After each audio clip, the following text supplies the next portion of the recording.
Ces paroles ont été prononcées il y a 2000 ans, mais en fait, on pourrait penser qu'elles ont été prononcées à l'instant même pour nous, dans cette église. Crois-tu cela?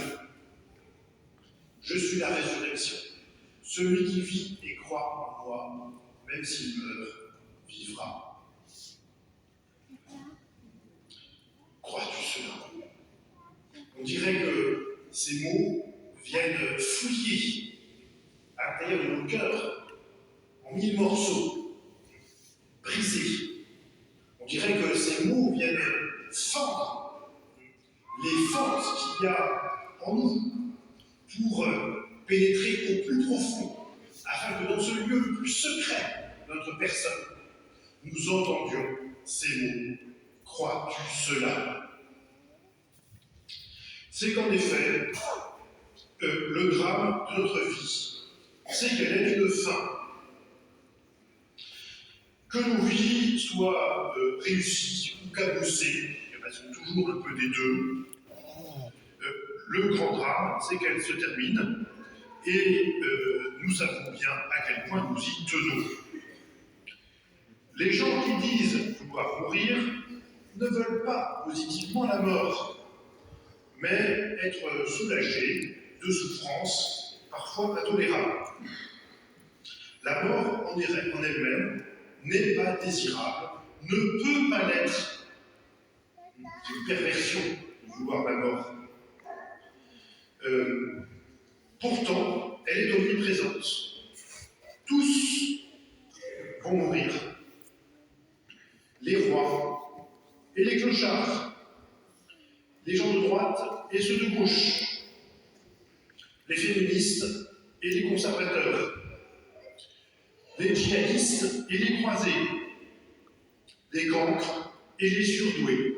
Bref, on pourrait élargir la liste autant qu'on voudra, autant qu'il y a de qualités humaines, de situations personnelles, plus ou moins réussies. À tous s'applique le même lot. La Camarde est là, avec sa foule, prête à nous coucher pour toujours. Elle est patiente. Elle a toujours le dernier mot. Mais sauf jusqu'à ce jour, précisément, au jour de la résurrection de Lazare. On ne sait pas trop à quoi a ressemblé la mort de Lazare. L'évangile est tout à fait silencieux, on dit juste qu'il a été malade, qu'il est mort, qu'on l'a enseveli. D'une certaine manière, ce compte-rendu minimaliste, nous renvoie à cette banalité sacrée de la mort. Vous savez qu'on dit parfois, avec un des critères employés par les paléoanthropologues, pour savoir si des ossements ou des restes humains qu'on découvre sont ceux d'hommes ou de femmes, eh bien, c'est les sépultures qui sont apportées. Cette banalité sacrée, quelque chose qui est universel et en même temps qui est infiniment respectable, quelles que soient les cultures et les époques.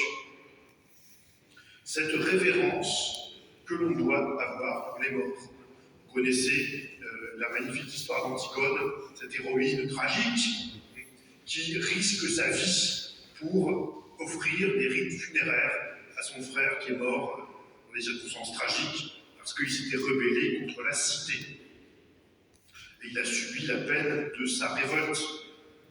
Bref, même cet homme, qui s'appelle Polynice, qui est un grand coupable, eh bien, on ne doit pas lui refuser une sépulture digne.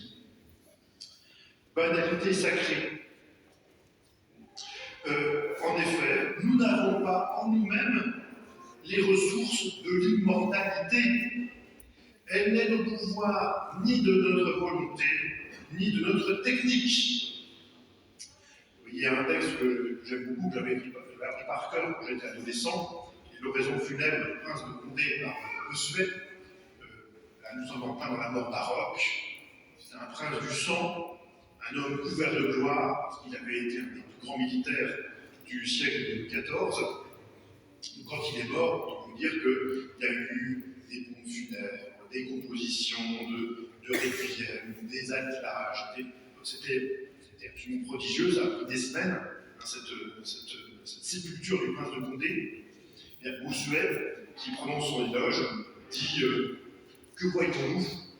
Des titres, des inscriptions, vaines marques de ce qui n'est plus, des figures qui semblent pleurer autour d'un tombeau, des colonnes qui semblent vouloir porter jusqu'au ciel le magnifique témoignage de notre néant.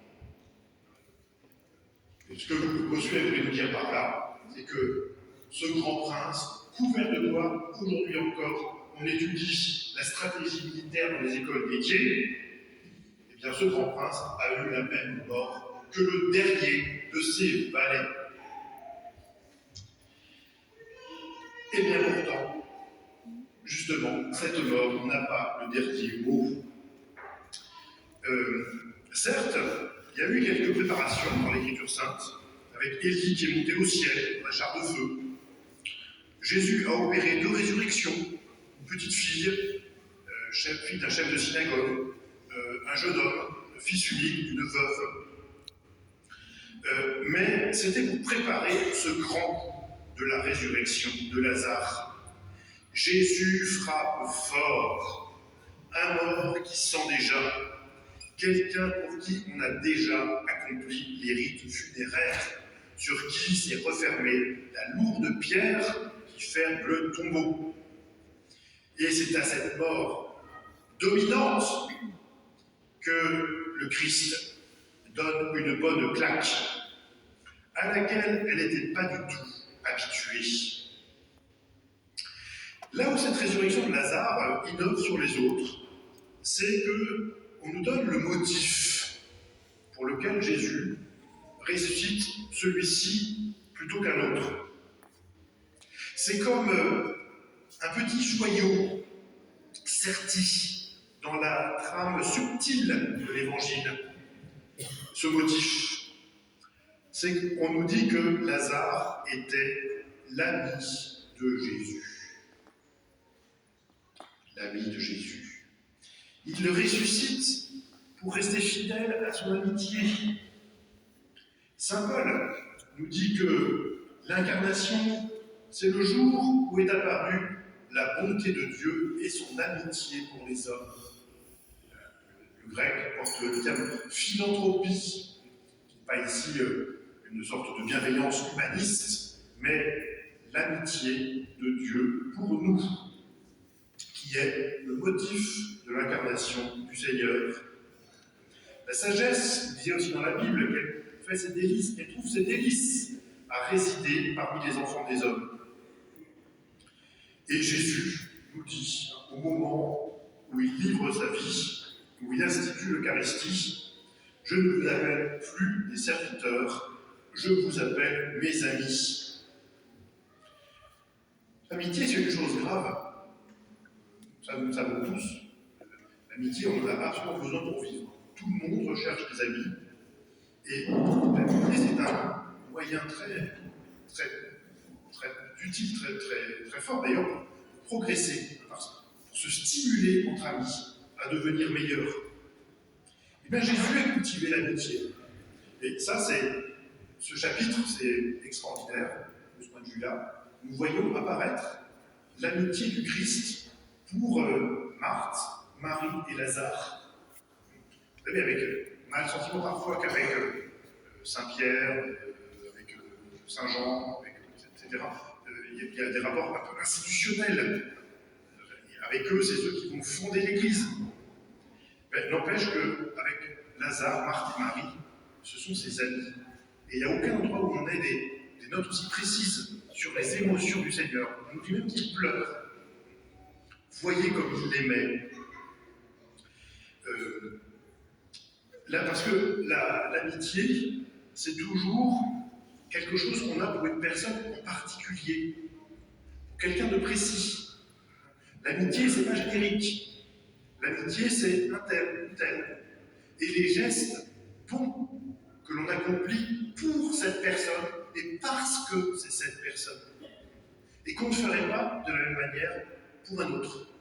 Pour un autre, on fera autre chose. La bienveillance peut être très grande, mais ce ne sera pas la même chose.